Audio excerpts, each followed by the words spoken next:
냉혹한 철의 여회장 정설인 20년 만에 처음으로 시장에 발을 들였다. 젊은 청년이 물을 썰며 환하게 웃는다. 아줌마, 무생채 맛보고 가세요. 순간 설인의 몸이 얼어붙었다. 죽은 남편의 마지막 말이 귓가에 맴돌았다. 여보, 오늘은 당신이 좋아하는 무생채를 만들어줄게. 쿵 하고 과거가 밀려들며 설인의 차가운 마음에 균열이 생기기 시작했다. 더 많은 사연을 듣고 싶으시다면 구독과 좋아요, 댓글 부탁드립니다. 새벽 6시 청담동 저택에서 90년대 가요가 흘러나오고 있었습니다. 신승훈의 애절한 목소리가 고급스러운 거실을 가득 채우고 있었죠. 언론에서는 그녀를 냉혹한 철의 여회장이라고 부른다. 대기업 한성식품의 여회장 정설인 58살. 완벽한 정장 차림으로 소파에 앉아 있는 그녀의 표정은 얼음처럼 차가웠습니다. 직원들은 그녀와 마주치기만 해도 숨을 죽였고 임원들도 그녀 앞에서는 목소리가 떨렸죠. 하지만 이상했습니다. 감정을 모두 차단한 그녀가 왜 매일 아침 옛날 노래를 듣는 걸까요? 그때 비서 김 과장이 조심스럽게 다가왔습니다. 여 회장님, 오늘도 공장 노조에서 임금 인상 요구로 연락이 왔고 오후에는 신제품 기획회의가 예정되어 있습니다. 설이는 고개도 돌리지 않았습니다. 그만해요. 일정대로 진행하세요. 차디찬 목소리였죠. 김 과장은 조용히 물러났습니다. 20년 넘게 설인 곁을 지켜본 그는 설인이 변하기 전 모습을 기억하고 있었거든요. 설인이 이렇게 변한 이유, 그것은 20년 전 그날로 거슬러 올라갑니다. 32살 신혼 시절, 평범한 주말 오후였죠. 남편 민주는 부엌에서 요리를 하고 있었습니다. 여보, 오늘은 당신이 좋아하는 무생채를 만들어줄게. 어머니께 배운 특별한 방법이 있어. 그것이 민준이 설인에게 한 마지막 말이었습니다. 설인이 마트에서 돌아왔을 때 부엌에서 가스폭발이 일어났고 민주는 이미 차갑게 식어 있었죠. 그날 이후 설인은 완전히 다른 사람이 되었습니다. 눈물도 웃음도 모든 감정을 마음속 깊이 묻어버렸죠. 사랑하는 사람을 잃는 아픔, 그 고통을 다시는 느끼고 싶지 않았거든요. 회사에서의 하루는 기계적이었습니다. 매출 보고서를 냉정하게 검토하고 회의를 주재하며 투자 계획을 승인하거나 거부했죠. 그 과정에서 설이는 단 한 번도 웃지 않았습니다. 안 됩니다. 승인합니다. 짧고 단호한 결론만 있을 뿐이었죠. 임원들은 설인의 표정에서 단서를 찾으려 했지만 그녀의 얼굴은 언제나 무표정이었습니다. 하지만 밤이 되면 설인에게는 비밀스러운 시간이 있었습니다. 집에 돌아온 설인은 거실 한편에 낡은 VHS 플레이어 앞에 앉았습니다. 서랍에서 오래된 비디오 테이프를 꺼냈죠. 테이프 겉면에는 우리의 행복한 시간들이라고 민준의 손글씨로 적혀 있었습니다. 재생 버튼을 누르자 젊은 시절 민준의 모습이 화면에 나타났습니다.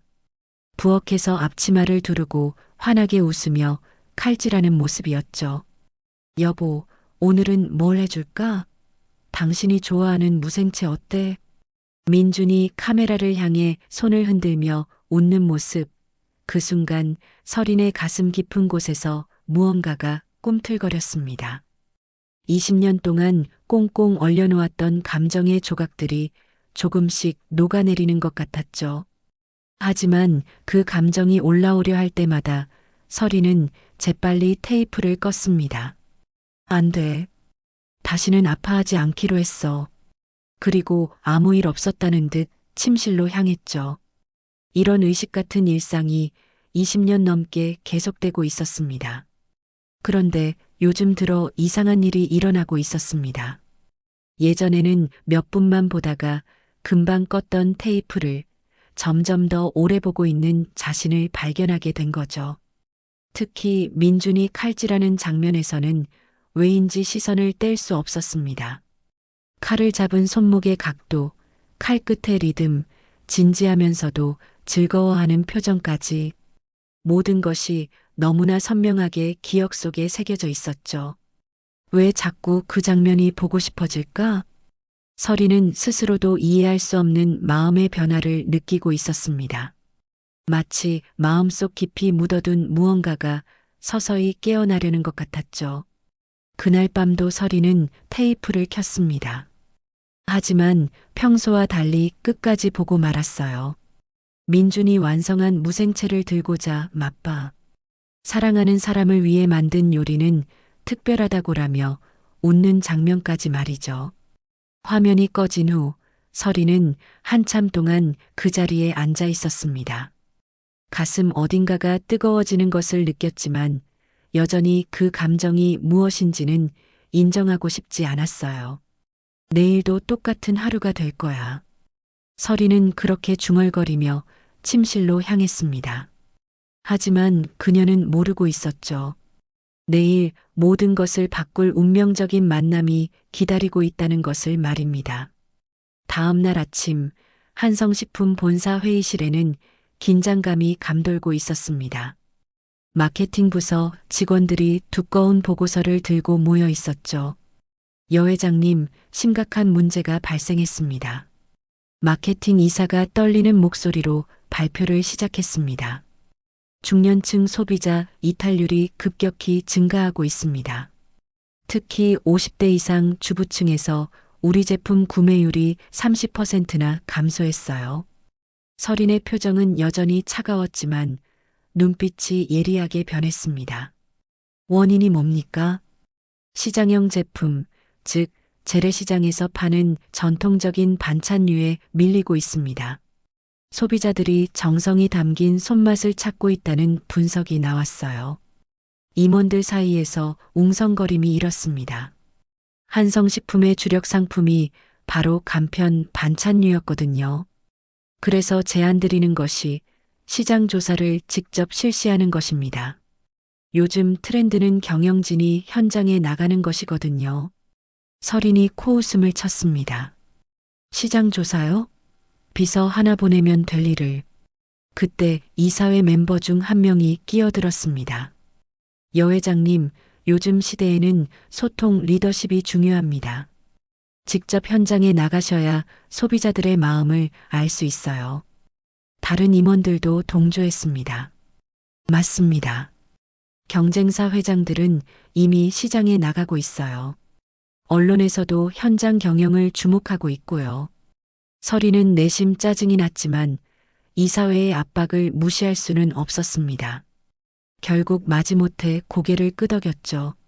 알겠습니다. 일정 잡아놓으세요. 회의가 끝난 후 서리는 혼자 사무실에 남아 창밖을 바라봤습니다. 시장이라니 20년 넘게 가본 적이 없는 곳이었죠. 깔끔한 백화점이나 대형마트 외에는 발을 들여놓은 적이 없었거든요. 며칠 뒤 서리는 비서에게 말했습니다. 김 과장, 오늘은 개인 일정이 있으니까 혼자 다녀올게요. 여 회장님이 혼자 다니신다고요? 그럼 제가 따라가겠습니다. 안 돼요. 정말 개인적인 일이니까 신경 쓰지 마세요. 서리는 평소와 다른 옷을 준비했습니다. 고급 정장 대신 평범한 코트와 운동화를 신었죠. 머리도 모자로 가리고 선글라스까지 썼습니다. 마치 변장을 하는 것 같았어요. 노량진 재래시장, 서린이 처음 들어서는 곳이었습니다. 익숙한 백화점의 차가운 공기와는 완전히 달랐죠. 온갖 냄새가 뒤섞여 있었고 사람들의 목소리가 요란했습니다. 싱싱한 생선 어떠세요? 방금 만든 김치찌개 드셔보세요. 상인들의 구수한 사투리가 귀에 익숙하지 않았어요. 서리는 어색하게 시장 골목을 걸었습니다. 그때였어요. 한 반찬 가게 앞에서 서린의 발걸음이 멈췄습니다. 젊은 남자가 도마 위에서 물을 썰고 있었거든요. 톡톡톡 리드미컬한 칼소리가 들렸습니다. 서리는 왜인지 그 소리에 빨려들었어요.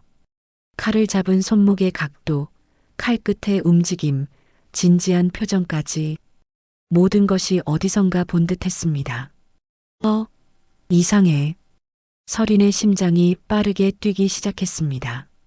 그 칼질하는 모습이 지난밤 본 테이프 속 민준의 모습과 너무나 닮아 있었거든요. 청년이 고개를 들어 환하게 웃으며 외쳤습니다. 아줌마, 막선 무생채 맛보고 가세요. 정말 맛있어요. 순간 서린의 몸이 얼어붙었습니다. 무생채라는 단어, 그 밝은 미소, 심지어 목소리 톤까지 마치 시간이 거꾸로 흐르는 것 같았어요. 쿵 하고 과거의 기억이 물밀듯이 밀려왔습니다. 민준이 마지막 날 만들려던 바로 그 음식, 무생채였거든요. 여보, 오늘은 당신이 좋아하는 무생채를 만들어줄게. 민준의 마지막 말이 귓가에 맴돌았습니다. 서리는 그 자리에서 움직일 수가 없었어요. 청년이 다시 말했습니다. 아줌마, 괜찮으세요? 얼굴이 하얗게 됐는데. 아니에요. 괜찮아요. 서리는 겨우 정신을 차렸습니다. 하지만 여전히 손이 떨리고 있었죠. 청년의 이름은 강준호였습니다. 28살의 그는 부모님이 돌아가신 후 혼자서 이 작은 반찬 가게를 꾸려가고 있었어요. 직접 만드신 거예요? 서린이 떨리는 목소리로 물었습니다. 그럼요. 어머니가 가르쳐 주신 방식 그대로 만들어요. 이 무생채는 특별한 비법이 있거든요. 준호는 사람 좋은 미소를 지으며 계속 말했습니다. 아줌마, 매운 거 잘 드세요? 이건 사과로 단맛을 낸 거라 누구나 드실 수 있어요. 서리는 이상한 기분이었습니다. 회사에서는 아무도 그녀에게 이렇게 자연스럽게 말을 걸지 않았거든요. 모두가 긴장하고 조심스러워했는데 이 청년은 그냥 평범한 아줌마로 대하고 있었어요. 한번 드셔보세요. 준호가 젓가락으로 무생채를 집어 건넸습니다. 서리는 망설이다가 입에 넣었어요. 순간 눈물이 날 뻔했습니다. 그 맛이 민준이 늘 만들어주려 했던 바로 그 맛이었거든요. 어때요? 맛있죠? 준호의 순수한 웃음을 보며 서리는 이상한 감정에 휩싸였습니다. 따뜻함이라고 할까요? 20년 동안 느껴보지 못한 진짜 사람 냄새였어요. 정말 맛있네요. 서린이 진심으로 대답했습니다. 그런 자신이 낯설었죠. 그럼 좀 싸드릴까요? 집에서도 드세요. 네, 좋아요. 서린은 자신도 모르게 대답하고 있었습니다. 평소 같으면 절대 사지 않았을 텐데 말이죠. 그날 이후 서린에게는 묘한 변화가 일어났습니다. 며칠에 한 번씩 변장을 하고 시장을 찾기 시작한 것이었어요. 처음에는 시장 조사라는 핑계였지만 점점 준호와의 짧은 대화가 기다려지고 있었습니다. 하지만 서리는 아직 몰랐어요. 비서 김 과장이 이미 그녀의 행동을 수상하게 여기며 조용히 뒤를 밟기 시작했다는 것을 말입니다. 일주일이 지났습니다. 서리는 어느새 시장을 찾는 것이 일상이 되어 있었어요. 오늘도 평범한 코트를 입고 모자를 눌러 쓴 채 노량진 재래시장으로 향했습니다. 아줌마, 또 오셨네요. 준호가 환하게 웃으며 손을 흔들었습니다. 서린의 얼굴에도 모르는 사이 미소가 번졌어요. 언제부터인가 준호를 보면 마음이 따뜻해졌거든요. 오늘은 뭘 만들고 계세요? 오늘은 특별한 게 있어요. 김치전이거든요. 어머니가 비 오는 날이면 꼭 해주시던 건데. 준호는 반죽을 저으며 이야기했습니다. 어머니 돌아가신 지 벌써 3년이 됐어요. 그때 이 가게도 물려받았고요. 서린의 마음이 아팠습니다. 이 어린 나이에 혼자서 이 모든 걸 꾸려가고 있다니 힘드시겠어요. 아니에요. 어머니가 가르쳐 주신 음식 만들면서 살아가는 게 행복해요. 그리고 아줌마처럼 맛있게 드시는 분들 보면 보람도 느끼고요. 준호의 순수한 말에 서리는 가슴이 뭉클했습니다. 회사에서는 들을 수 없는 진짜 사람다운 이야기였어요. 그런데 아줌마는 무슨 일 하세요? 옷 스타일 보니까 직장인 같은데. 갑작스러운 질문에 서리는 당황했습니다. 그냥 회사 다녀요. 별거 아니에요. 회사에서 스트레스 많이 받으시죠? 얼굴에 쓰여 있어요. 준호의 따뜻한 관심에 서리는 놀랐습니다. 20년 동안 아무도 그녀의 마음을 걱정해 준 적이 없었거든요. 음식 좋아하세요? 요리할 줄도 아시고요? 요리요? 서리는 멈칫했습니다. 민준이 죽은 후로는 요리라는 것 자체를 멀리 했거든요. 냉동식품이나 간단한 도시락으로만 식사를 해결했죠. 예전에는 좀 했어요. 그럼 한번 같이 요리해봐요. 어머니 레시피 가르쳐 드릴게요. 준호의 제안에 서리는 심장이 두근거렸습니다. 다시 요리를 한다는 것, 상상만 해도 가슴이 아팠어요. 아니에요. 저는 잘 못해요. 괜찮아요. 쉬운 것부터 해보면 돼요. 무생채부터 시작해 볼까요?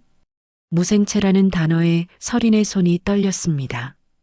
민준의 마지막 요리였거든요. 오늘은 그냥 지켜만 볼게요. 서린은 준호가 물을 써는 모습을 바라봤습니다. 칼질 하나하나가 민준과 너무 닮아 있었어요. 마치 민준이 다시 살아나서 요리하는 것 같은 착각까지 들었죠. 그때 시장 입구 쪽에서 소란이 일어났습니다. 여기가 바로 그 유명한 준호네 반찬 가게지. 중년 여성 몇 명이 몰려들었습니다. 인근 아파트 부녀의 사람들 같았어요. 텔레비전에서 봤는데 정말 맛있다며? 어머, 진짜 젊은 사람이 하네. 신기해. 순식간에 준호의 가게 앞이 북적거렸습니다. 서리는 뒤로 물러서며 그 모습을 지켜봤어요. 준호는 여러 손님을 동시에 상대하느라 정신이 없었습니다. 하지만 한 명 한 명에게 친절하게 설명해주고 있었죠. 이건 우리 어머니 비법 양념이에요. 설탕 대신 사과를 갈아 넣어서 단맛을 내거든요. 어머, 정성이 대단하네. 요즘 젊은 사람들 중에 이런 사람 드물어요. 손님들의 칭찬에 준호는 부끄러워하며 웃었습니다. 서리는 그 모습을 보며 이상한 감정을 느꼈어요. 자랑스러움 같은 것이었을까요? 손님들이 떠난 후 준호가 지친 모습으로 서린에게 다가왔습니다. 갑자기 손님이 많이 와서 깜짝 놀랐어요. 고생했어요. 인기가 많네요. 텔레비전에서 재래시장 특집을 해서 그런가 봐요. 요즘 젊은 사람들도 전통 음식에 관심이 많다고 하더라고요. 준호는 또다시 물을 썰기 시작했습니다. 내일 준비할 반찬을 미리 만들어두는 거였어요. 매일 이렇게 준비하세요? 네, 새벽 5시에 일어나서 준비해요. 신선한 재료로 만들어야 맛있거든요. 서리는 감탄했습니다. 이 젊은이의 성실함과 열정이 대단했어요. 회사에서 만나는 사람들과는 완전히 달랐죠. 아줌마는 왜 맨날 혼자 다니세요? 가족은 없어요? 준호의 질문에 서리는 답변을 망설였습니다. 혼자 살아요. 외로우시겠어요. 저도 혼자라서 잘 알거든요. 준호의 공감하는 목소리에 서리는 마음이 따뜻해졌습니다. 같은 외로움을 아는 사람만이 할 수 있는 위로였어요. 그래도 이렇게 시장에 오면 사람들 만날 수 있어서 좋아요. 특히 아줌마 같은 분들이 찾아주시면 정말 힘이 나거든요. 서리는 가슴이 뭉클했습니다. 자신이 누군가에게 힘이 되고 있다는 말을 들어본 지가 언제였을까요? 저도 여기 오는 게 좋아요. 서린이 진심으로 말했습니다. 평생 이런 솔직한 말을 해본 적이 없었는데 말이에요. 그럼 내일도 오세요. 내일은 특별한 김치찌개를 끓여볼 거거든요. 네, 올게요. 서리는 자연스럽게 대답했습니다. 벌써 내일이 기다려지고 있었어요. 집으로 돌아가는 길, 서리는 이상한 기분이었습니다. 마음 한구석에 따뜻함이 자리 잡고 있었거든요. 20년 동안 느껴보지 못한 감정이었어요. 그런데 서리는 몰랐습니다. 시장 입구에서 누군가가 자신을 지켜보고 있다는 것을 말이에요. 비서 김 과장이었습니다. 며칠 전부터 서린의 수상한 행동을 눈치채고 몰래 따라다니고 있었거든요. 여 회장님이 시장에서 뭘 하고 계시는 거지? 김 과장은 휴대폰으로 서린의 모습을 몰래 촬영했습니다. 시장에서 반찬을 사는 서린의 모습, 젊은 남자와 대화하는 모습까지 모두 담았죠. 이상해. 여 회장님이 이런 곳에 올 이유가 없는데. 김 과장은 고개를 갸웃거리며 서린의 뒤를 따라갔습니다. 뭔가 큰 비밀이 숨겨져 있다는 직감이 들었거든요. 한편 서린은 집에 돌아와서도 준호가 해준 김치전을 맛보며 웃고 있었습니다. 언제 마지막으로 이렇게 웃어봤는지 기억도 나지 않았어요. 그날 밤 서린은 오랜만에 민준의 비디오 테이프를 켜지 않았습니다. 대신 오늘 시장에서 있었던 일들을 떠올리며 잠들었죠. 마음이 한결 가벼워진 기분이었어요. 며칠 후 노량진 시장에 소란이 일어났습니다. 상인들이 휴대폰을 들여다보며 웅성거리고 있었어요. 야, 이거 봤어? 한성식품 하청업체에서 위생 문제 터졌다며. 썩은 재료 쓰다가 걸렸다고 뉴스에 나왔어. 서리는 멀리서 그 광경을 바라보며 얼굴이 하얗게 됐습니다. 한성식품, 바로 자신의 회사였거든요. 대기업들 때문에 우린 죽어간다니까. 더러운 식재료 납품한 곳이 한성식품이라며. 상인들의 분노가 점점 커져갔습니다. 서리는 그 자리에서 움직일 수가 없었어요. 그때 한 아주머니가 서린의 값비싼 코트를 보며 날카롭게 말했습니다. 저기 또 구경꾼이네. 대기업 편들러 온 거 아니야? 맞아. 강남 사람들은 우리 현실 몰라. 상인들의 시선이 서린에게 쏠렸습니다. 서린은 가슴이 철렁 내려앉았어요. 저는 그런 게 아니에요. 뭐가 아니야? 옷차림만 봐도 뻔하잖아. 이런 사람들이 제일 나빠. 위선자들. 순간 서리는 숨이 막혔습니다. 며칠 동안 느꼈던 따뜻함이 한순간에 산산조각 나는 기분이었어요. 바로 그때였습니다. 잠깐만요. 준호가 상인들 앞에 나섰습니다. 이 아줌마는 그런 사람이 아니에요. 준호야, 넌 모르는 거야. 아니에요. 이 아줌마는 며칠 전부터 우리 시장에 와서 정말 좋은 분이라고 생각했거든요. 준호는 서린 앞에 당당히 서서 그녀를 지켰습니다. 상인들 욕하러 온 것도 아니고 구경만 하러 온 것도 아니에요. 정말 진심으로 우리를 이해하려고 하시는 분이라니까요. 서린은 그 모습을 보며 눈물이 날 뻔했어요. 평생 처음으로 누군가가 자신을 위해 나서주는 것이었거든요. 상인들이 조금씩 진정된 후 준호가 서린에게 다가왔습니다. 괜찮으세요? 많이 놀라셨죠? 고마워요. 정말. 서린의 목소리가 떨렸습니다. 아줌마, 오늘 많이 힘들어 보이네요. 혹시 요리 좋아하세요? 아까부터 손이 계속 떨리던데. 뭔가 사연이 있으신 거죠? 서린은 마음 한구석이 무너지는 기분이었습니다. 이 젊은이가 자신의 마음을 이렇게 세심하게 봐주다니. 예전에 요리를 정말 좋아하는 사람이 있었어요. 서린이 처음으로 진심을 털어놨습니다. 그 사람도 당신처럼 정성스럽게 요리했어요. 특히 무생채를. 그게 그 사람의 특기였거든요. 그분은 지금 세상에 없어요. 아주 오래전에. 준호의 눈에 안쓰러움이 가득했습니다. 많이 힘드셨겠어요. 그래서 요리하는 모습 보면 그분 생각나시는구나. 저도 어머니 돌아가신 후에 한동안 요리를 못했어요. 하지만 시간이 지나니까 깨달았거든요. 어머니의 요리를 이어가는 것이 어머니를 기억하는 가장 좋은 방법이라는 걸요. 준호가 따뜻하게 말했습니다. 그분도 분명 아줌마가 요리하는 모습 보면 기뻐하실 거예요. 그날 저녁 설이는 오랜만에 부엌에 들어갔습니다. 먼지 쌓인 조리도구들을 꺼내며 조심스럽게 물을 썰기 시작했어요. 민준아, 나도 다시 시작해볼까? 손이 떨렸지만 점점 옛날의 감이 돌아왔습니다. 그런데 바로 그때 현관벨이 울렸어요. 여 회장님, 김 과장입니다. 급한 일이 있어서. 설이는 깜짝 놀라며 부엌을 급히 정리했습니다. 이런 시간에 김 과장이 올 리가 없는데. 문을 열자 김 과장이 심각한 표정으로 서 있었습니다. 여 회장님, 죄송하지만 여쭤볼 게 있습니다.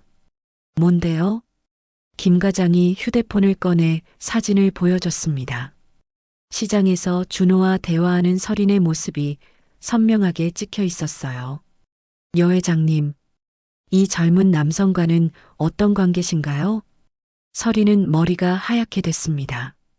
김 과장, 당신이 날 미행한 거예요? 죄송합니다.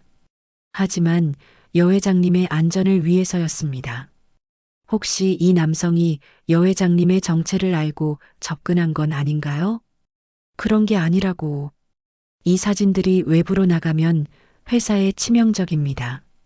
특히 지금 위생 문제로 시끄러운 시점에. 김 과장의 말에 설이는 깨달았습니다. 자신의 작은 행복마저 감시당하고 있었다는 것을. 진정한 자유는 없었던 거예요. 여 회장님, 앞으로는 그 시장에 가시면 안 됩니다. 뭐라고요? 회사 이미지를 위해서라도 그래야 합니다. 더구나 그 젊은 남자가 여 회장님을 이용하려 할 수도. 그만해요. 설인이 소리쳤습니다. 준호는 그런 사람이 아니에요. 그 애는 내가 누군지도 모르고. 준호요? 벌써 이름까지 아시는군요. 김 과장의 눈빛이 차가워졌습니다. 여 회장님, 정신 차리세요. 당신은 한성식품의 회장이십니다. 나가세요. 여 회장님, 당장 나가라고 했어요. 설인의 차가운 목소리에 김 과장은 물러났습니다. 혼자 남은 설인은 부엌에 썰다 만물을 바라보며 눈물을 흘렸어요. 잠깐 동안 느꼈던 행복이 이렇게 허무하게 끝나는 것일까요? 결국 나는 평생 혼자구나. 하지만 설이는 아직 몰랐습니다. 김 과장이 이미 더 큰 계획을 세우고 있다는 것을 말이에요. 일주일이 지났습니다. 설이는 시장에 가지 못하고 있었어요. 김 과장의 감시가 더욱 심해졌거든요. 회사에서도 집에서도 늘 누군가가 지켜보고 있다는 느낌이었습니다. 그런데 그날 아침 한성식품 이사회에서 긴급회의가 소집됐습니다. 여 회장님, 심각한 문제가 발생했습니다. 이 사진들이 차가운 표정으로 설인을 바라봤어요.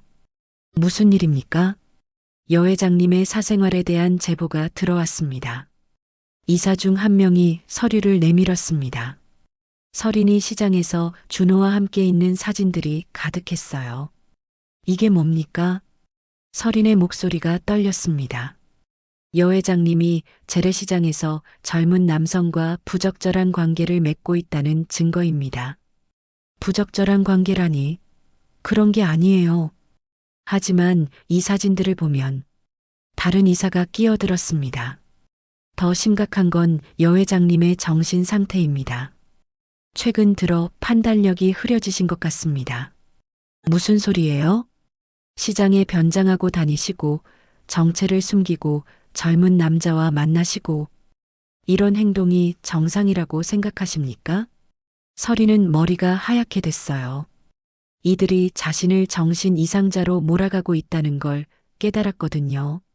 여 회장님은 더 이상 회사를 지휘할 상태가 아닙니다. 사적인 감정으로 경영을 흔들어서는 안 됩니다. 이사들의 차가운 말이 계속됐습니다. 설이는 이들의 진짜 의도를 알 수 있었어요. 자신을 축출하려는 것이었죠. 김 과장, 서린이 소리쳤습니다. 김 과장이 어디 있어요? 김 과장은 오늘부터 이사회 직속으로 발령이 났습니다. 그 순간 서린은 모든 걸 깨달았어요. 김 과장이 자신을 배신한 것이었습니다. 20년 동안 믿었던 사람이. 서린의 마음은 산산조각 났습니다. 여 회장님께서는 당분간 휴식을 취하시는 게 좋겠습니다. 회사 경영은 이사회에서 대행하겠습니다. 서린은 회사에서 사실상 축출당했습니다. 20년 동안 쌓아 올린 모든 것이 하루아침에 무너져 내렸어요. 그날 밤 서린은 혼자 집에 앉아 있었습니다. 텅 빈 거실에서 90년대 가요만이 쓸쓸하게 흘러나오고 있었죠. 결국 혼자구나. 모든 걸 잃었어.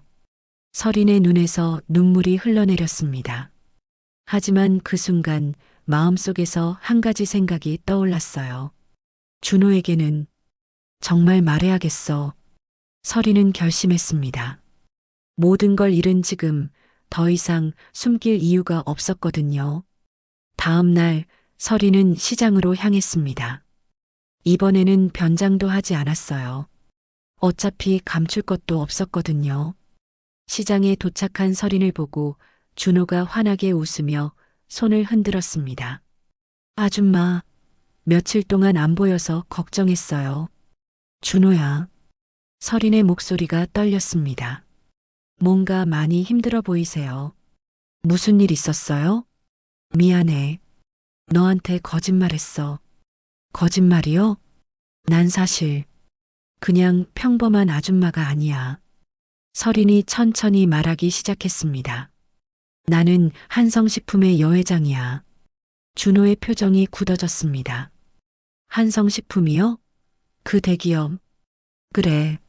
며칠 전 여기서 문제됐던 바로 그 회사의 회장이야. 서린의 고백에 준호는 말을 잇지 못했어요. 처음에는 시장 조사 때문에 왔는데 너를 만나면서 모든 게 달라졌어. 그럼 지금까지 저를 이용한 게 아니야. 절대 그런 게 아니었어. 서린이 간절하게 말했습니다. 너랑 있을 때가 20년 만에 처음으로 행복했어. 진짜 사람다운 느낌을 받았거든. 하지만 준호의 표정은 점점 차가워졌습니다. 그럼 제가 하는 요리 보고 무생채 보고 하신 말들도 다 거짓말이었나요? 아니야, 그건 진심이었어. 내 남편도 너처럼 요리하는 사람이었다고 하셨는데. 서린이 말을 이어갔습니다. 그것도 진짜야. 내 남편은 정말 너를 닮은 사람이었어. 그때 준호가 서랍에서 오래된 편지와 사진 몇 장을 꺼냈습니다. 아줌마, 아니 회장님. 준호의 목소리가 떨렸어요. 이 사진, 혹시 이분 아세요? 서린이 사진을 보는 순간 얼굴이 하얗게 됐습니다. 사진 속에는 젊은 시절의 민준과 어린 준호가 함께 있었거든요. 이게 뭐야? 이분이 제 친아버지라고 할머니한테 들었어요. 세상이 멈춘 듯 했습니다. 준호의 말에 서린은 숨을 쉴 수가 없었어요. 뭐라고? 할머니가 돌아가시기 전에 알려주셨어요. 제 어머니가 젊었을 때 이분과 사랑했었는데 이분은 이미 결혼한 상태였다고. 서린의 머릿속이 하얗게 됐습니다. 사고 나기 전날까지도 이분이 어머니를 도와주셨대요. 반찬 레시피도 가르쳐 주시고. 준호의 손이 떨렸습니다. 그럼 혹시 회장님이 바로 그 사람이 아내였어. 서린이 겨우 말을 꺼냈습니다. 둘 사이에 무거운 침묵이 흘렀어요. 운명이 만들어낸 기묘한 인연이었습니다. 그럼 저는 회장님한테 뭐였던 거죠? 준호의 목소리에 상처가 배어 있었어요. 대체품이었나요? 돌아가신 남편 대신? 아니야. 절대 그런 게 아니었어. 서린이 절망적으로 외쳤지만 준호는 이미 마음의 문을 닫고 있었습니다. 회장님, 이제 그만 가세요. 준호야, 제발 내 말 좀 들어. 더 이상 오지 마세요. 준호의 차가운 거절에 서린의 마지막 희망도 사라졌습니다. 서린은 준호에게 거절당한 후 집으로 돌아왔지만 도저히 잠들 수가 없었습니다. 준호의 마지막 말이 계속 귓가에 맴돌았어요. 대체품이었나요? 돌아가신 남편 대신? 아니야. 그런 게 아니었는데. 서린은 중얼거리며 민준의 옛 물건들이 있는 서재로 향했습니다. 오랫동안 손대지 않았던 서랍을 하나씩 열어보기 시작했어요. 그때 낡은 일기장 하나가 눈에 띄었습니다. 민준의 일기였어요. 서린은 지금까지 한 번도 펼쳐본 적이 없었거든요. 너무 아팠거든요. 하지만 지금은 달랐습니다. 진실을 알아야 했어요. 첫 장을 펼치자 민준의 정성스러운 글씨가 나타났습니다. 1995년 3월 15일. 오늘 서린이와 결혼 6개월이 됐다. 정말 행복하다. 하지만 마음 한구석에는 늘 미안함이 있다. 혜영이와 그 아이를 생각하면 서린의 손이 떨렸습니다. 혜영이라는 이름이 처음 등장한 거였어요. 1995년 5월 20일. 혜영이가 아이를 낳았다고 연락이 왔다. 아들이라고 한다. 이름은 준호라고 지었다며. 내가 지어준 이름을. 하지만 서린이에게는 말할 수 없다. 너무 상처받을 것 같아서. 서린은 일기를 읽으며 진실을 깨달아갔습니다. 민준이 준호의 어머니와 만났던 건 자신과 결혼하기 전이었어요. 하지만 그 사실을 숨기고 살았던 것이었죠. 1995년 8월 10일. 혜영이가 많이 힘들어한다.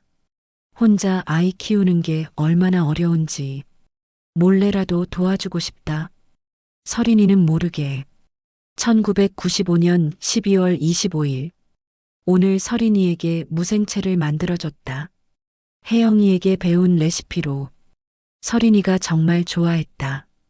하지만 그 레시피가 어디서 온 건지는 절대 말할 수 없다. 서린의 눈물이 일기 위로 떨어졌습니다.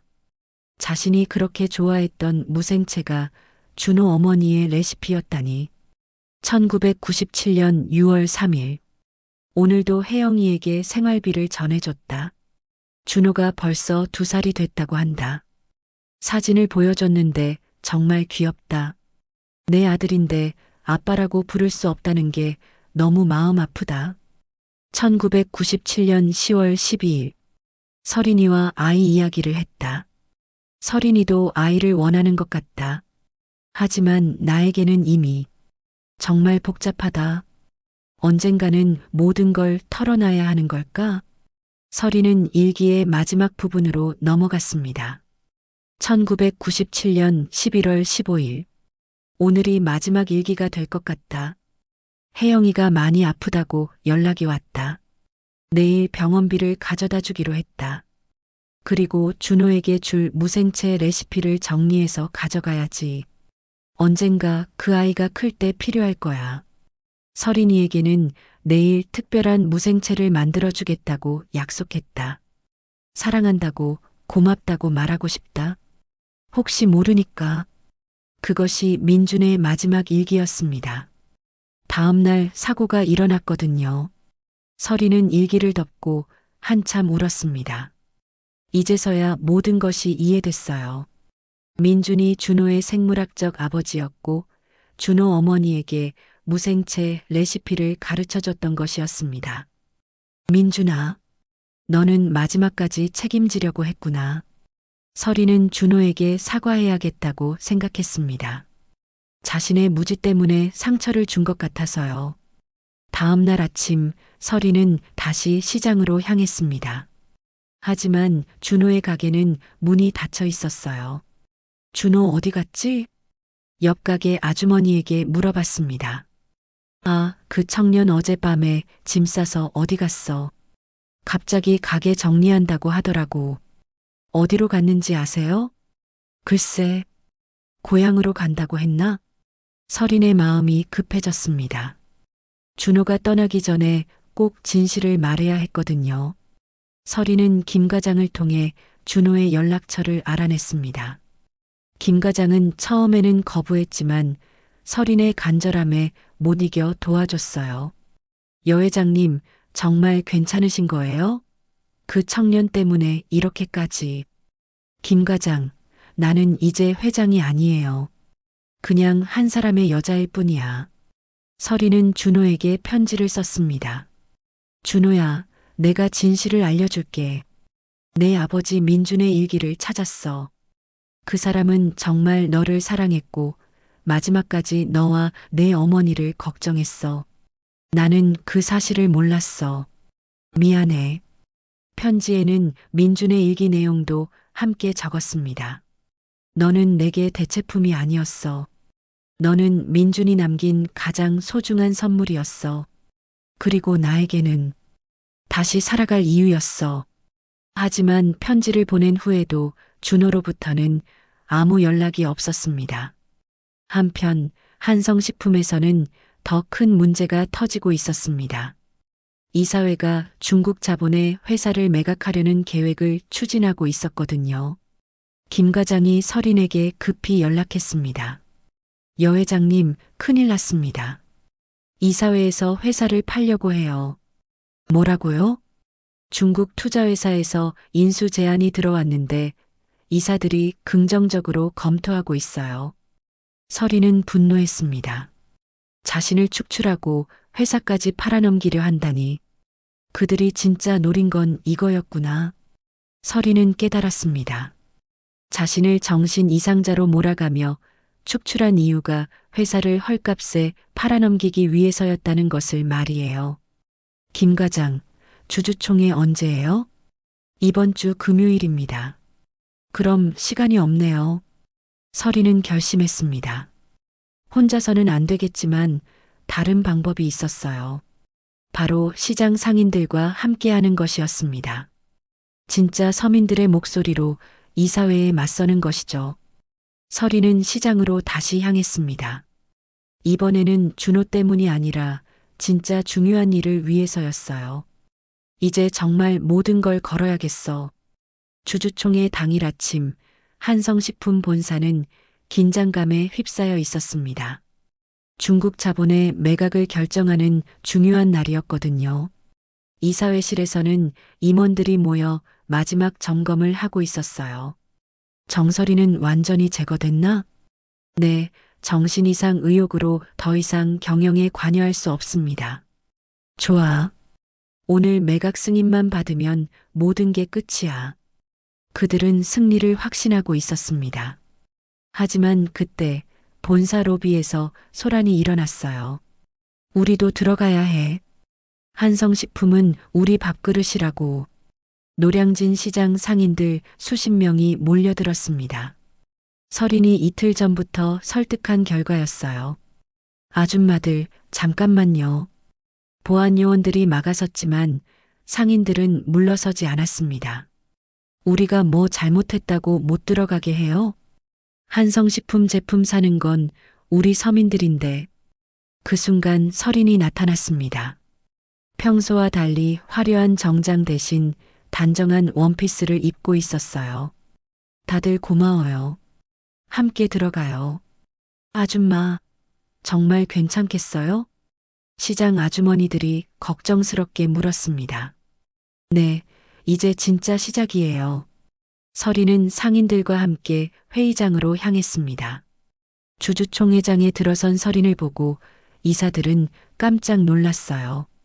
정서린이 여기 왜? 저 상인들은 또 뭐야? 의장석에 앉은 이사회 의장이 당황하며 말했습니다. 여기는 주주총회장입니다. 관계자 외에는 저는 최대 주주 정서린입니다. 서린이 당당하게 말했습니다. 그리고 이분들은 한성식품의 진짜 고객들이에요. 상인들이 회의장 뒤편에 자리를 잡았습니다. 주주들도 웅성거리기 시작했어요. 의장이 회의를 시작했습니다. 오늘 안건은 중국 활용그룹의 인수 제한 승인 여부입니다. 매각가는 현재 시가의 130%로 주주들에게 유리합니다. 이사들이 차례로 매각 찬성 논리를 펼쳤어요. 반대 의견 있으신 분? 의장이 형식적으로 물었을 때 설인이 일어났습니다. 있습니다. 회의장이 조용해졌어요. 한성식품의 뿌리는 국민 밥상입니다. 설인의 목소리가 회의장에 울려 퍼졌습니다. 우리는 돈을 위해 회사를 세운 게 아닙니다. 사람들에게 정성스러운 음식을 제공하기 위해서였어요. 이사 중 한 명이 비웃었습니다. 정신 이상 의욕이 있는 분의 말을 들어야 하나요? 그때 뒤에서 목소리가 들렸어요. 정신 이상이라고요? 시장 상인 할머니가 일어났습니다. 그분이 우리 시장에서 얼마나 진심으로 사람들을 대했는지 아세요? 다른 상인들도 하나둘 일어나기 시작했어요. 처음엔 우리도 의심했어요. 비싼 옷 입고 와서 뭐 하나 싶어서. 그런데 진짜 우리 고민 들어주고 변호사도 연결해주고 우리 시장 살리려고 얼마나 애썼는지 상인들의 증언이 이어졌습니다. 주주들의 표정이 달라지기 시작했어요. 그런데 그때 회의장 문이 열리며 한 사람이 들어왔습니다. 준호였습니다. 설이는 깜짝 놀라며 준호를 바라봤어요. 준호야. 준호가 연단 앞으로 걸어왔습니다. 저도 한마디 하고 싶습니다. 의장이 당황했습니다. 당신은 누구시고? 저는 노량진 시장에서 반찬 가게를 하는 강준호입니다. 준호가 마이크를 잡았어요. 정설인 회장님에 대해 말하고 싶습니다. 설인의 심장이 빠르게 뛰었습니다. 처음 만났을 때 전 그분이 누군지 몰랐어요.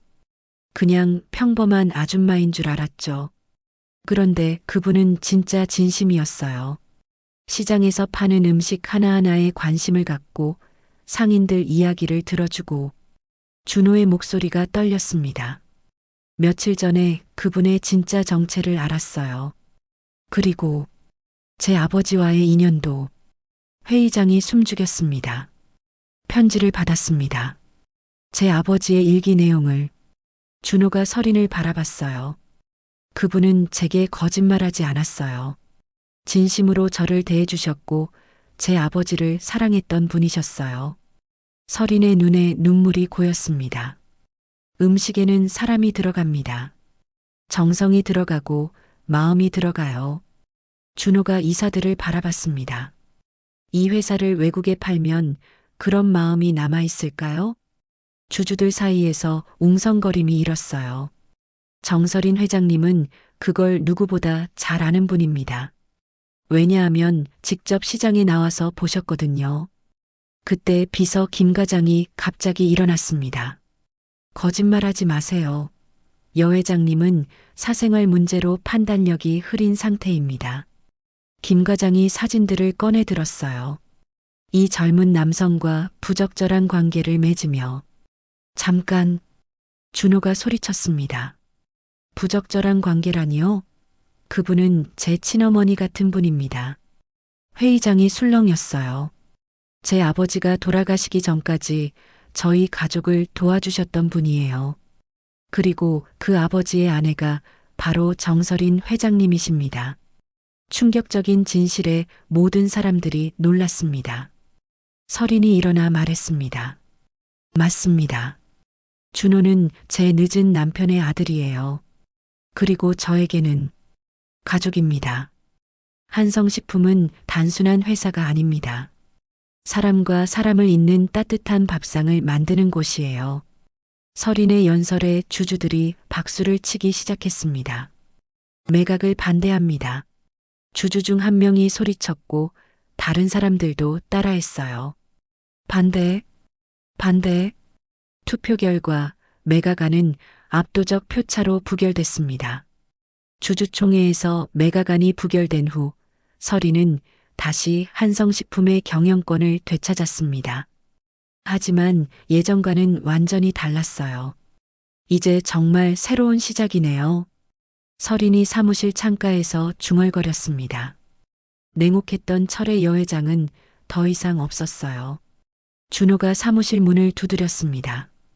회장님, 들어가도 될까요? 준호야, 이제 그냥 이모라고 불러. 서린이 따뜻하게 웃으며 말했습니다. 정말요? 우리 이제 가족이잖아. 준호도 환하게 웃었어요. 며칠 전까지만 해도 상상할 수 없었던 일이었죠. 그런데 이모, 정말 괜찮으세요? 회사 일이 많이 달라질 텐데. 달라져야 해. 이제는 정말 사람을 위한 회사를 만들 거야. 서린의 눈빛이 결연했습니다. 그날부터 한성식품에는 큰 변화가 시작됐어요. 서린은 시장과 상생하는 전통 브랜드 사업을 추진했습니다. 우리가 만드는 건 단순한 식품이 아니에요. 정성과 마음이 담긴 밥상입니다. 첫 번째 프로젝트는 준호와 함께하는 무생채 제품군이었어요. 준호야, 내 어머니의 레시피와 아버지의 마음을 담아서 만들어 보자. 정말 좋을 것 같아요. 어머니가 하늘에서 기뻐하실 거예요. 둘은 함께 시장에서 재료를 고르고 레시피를 완성해 나갔습니다. 마치 진짜 가족처럼 말이에요. 이모, 이 무생채 맛 어때요? 완벽해. 민준이가 만들어주려던 바로 그 맛이야. 서린의 눈에 그리움이 어렸지만 이제는 슬픔이 아닌 따뜻한 추억이었습니다. 석 달 후 한성식품의 정성 담은 시장표 반찬 시리즈가 출시됐어요. 첫 제품은 준혼의 무생채였습니다. 와, 대박. 첫날부터 주문이 밀려들어요. 마케팅팀이 흥분하며 보고했습니다. 소비자들 반응이 정말 좋아요. 정말 시장에서 사먹는 맛이라고 하네요. 하지만 서린에게 더 기쁜 일이 있었어요. 이모, 시장 상인분들이 모두 고마워하세요. 준호가 환하게 웃으며 말했습니다. 한성식품에서 시장 상인들과 직접 계약해서 재료 공급받으니까 수입이 늘었대요. 그래야지. 우리만 잘 되면 뭐해. 서린은 정말 뿌듯했어요. 돈을 위한 경영이 아니라 사람을 위한 경영을 하고 있다는 게 말이에요. 어느 날 저녁 서린과 준호는 시장 노점에서 함께 저녁을 먹고 있었습니다. 이모, 물어봐도 될까요? 뭘? 처음에 왜 시장에 오셨어요? 정말 시장 조사 때문이었나요? 서린이 잠시 생각에 잠겼습니다. 처음엔 그랬어. 하지만 지금 생각해보니 아니었던 것 같아. 어떤 뜻이에요? 내 마음이 이미 변화를 원하고 있었나 봐. 너를 만날 준비가 되어 있었던 거야. 준호가 고개를 끄덕였습니다. 저도 그런 기분이에요. 이모를 만날 운명이었던 것 같아요. 민준이가 우리를 이어준 게 아닐까? 서린이 하늘을 바라보며 말했습니다. 분명히 그럴 거예요. 아버지가 하늘에서 지켜보고 계실 거예요. 그때 노점 아주머니가 다가왔습니다. 어머, 한성식품 회장님이시네. 텔레비전에서 봤어요. 안녕하세요. 서린이 자연스럽게 인사했습니다. 회장님 덕분에 우리 시장이 정말 활기를 되찾았어요. 고맙습니다. 제가 더 고마워요. 진짜 삶이 뭔지 가르쳐 주셔서.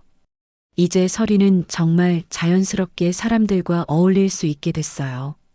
한 달 후 한성식품 본사에서 특별한 행사가 열렸습니다. 시장 상인과의 만남의 날이었어요. 서린이 무대에 올라 말했습니다. 한성식품이 오늘까지 올 수 있었던 건 여러분 덕분입니다. 박수가 터져 나왔어요. 앞으로도 함께 갑시다. 진짜 정성이 담긴 밥상을 위해서. 그 자리에서 준호도 인사했습니다. 저는 시장에서 작은 반찬 가게를 하던 사람이었어요. 하지만 이제는 한성식품의 일원이 됐습니다. 제품 개발팀장으로 일하게 됐어요. 사람들이 박수를 쳤습니다. 앞으로 더 많은 시장 상인분들과 함께 정성스러운 제품을 만들겠습니다. 행사가 끝난 후 서린과 준호는 조용한 카페에 앉아 있었어요. 준호야, 이제는 조금 알 것 같아. 뭐요? 내 아버지의 마음을. 사랑하는 사람들을 지키고 싶어 하는 마음. 서린이 따뜻하게 웃었습니다. 민준이는 너와 내 어머니를 끝까지 지키려고 했어. 그리고 나도 지키려고 했고, 이모도 그런 마음이시죠? 시장 사람들을 지키시려는. 맞아. 이제야 진짜 가족이 뭔지 알겠어. 설이는 더 이상 혼자가 아니었어요. 그날 밤 설이는 오랜만에 민준의 비디오 테이프를 켰습니다. 하지만 이번에는 슬프지 않았어요. 여보, 오늘은 뭘 해줄까? 당신이 좋아하는 무생채 어때? 화면 속 민준이 환하게 웃고 있었습니다. 민준아, 고마워. 준호를 보내줘서 이제 나도 혼자가 아니야. 설인도 화면을 보며 웃었어요. 그리고 약속할게. 준호를 잘 지킬게. 우리 가족을 지킬게. 창밖으로 노량진 시장의 야경이 보였습니다.